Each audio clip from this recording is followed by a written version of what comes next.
The second week of Retro Reviews Action Month takes us on a journey to Vietnam. Rambo is here, and it's a long road to the end. Published by Acclaim and developed by the same company that did Die Hard, Pack-In Video, one would think Rambo would be awesome. First Blood Part 2 is one of the biggest action flicks of the 80s, so making a game about it sounds like a good idea. Well, swing and a miss. Actually, the whole experience is a disaster. Let's pinpoint each and every issue. Number 1, first things first, this game is hard, like real hard. So in order to not waste time and make progress, I looked to my beloved Nintendo Power for the invincibility code. But the password is one of the longest of all time, and in the book, there's a typo. Great. And I apologize for this, but when you run low on energy, the screen flashes red. So I can't die, and my eyes are killing me. There's only 2 ways to avoid this. Meet a random villager who will let you rest, or picking up health, but those are far and few in between. Or you can not suck, but this game, that's not an option. Number 2, the game is a clone of Zelda 2. The design and gameplay are similar. Number 3, the controls are not good. I'm pressing select to change weapons, but you have to be at a standstill to switch, and I always have issues trying to attack someone behind me. No, scratch that. I have issues attacking, period. There is a huge delay in your attack. Also, why can't I have a machine gun? Even when I do get bullets, I only get them 10 at a time. It happens so rarely and it takes more than 1 bullet to kill anyone. So there's no point to even having it. Why did they make this like Contra? That game is more Rambo than this. Number 4, the layout.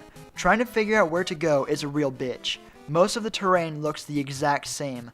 The worst parts are the areas with all those fucking birds. But there are 2 different flavors of birds in this game. The tiny little Tweety birds that fly about everywhere are impossible to avoid, and these demonic flamingos are also a pain. Why is Rambo walking on water? Oh, and I didn't figure this out until inside this ungodly warehouse, but you can jump down from platforms. That would have been useful in this waterfall. Number 5, the bosses. Apparently, this giant spider is the first boss. Okay, why? And this random helicopter. Then there's this guy who... What the fuck is happening to his head? What's going on? Why is this happening in a game about killing people? The First Blood franchise is supposed to be heavy about the mistreatment of Vietnam vets and one guy's private war, and they dragged this cartoony shit into the game? At least the final boss is the Soviet flying fortress. Number 6, the music is ear-rapingly bad. There are only a few tracks in the game, and none of them are good, and they never end. Not even something as simple as the music is redeeming in this pile. So, now that hell is all done, there's one last little thing that I found out.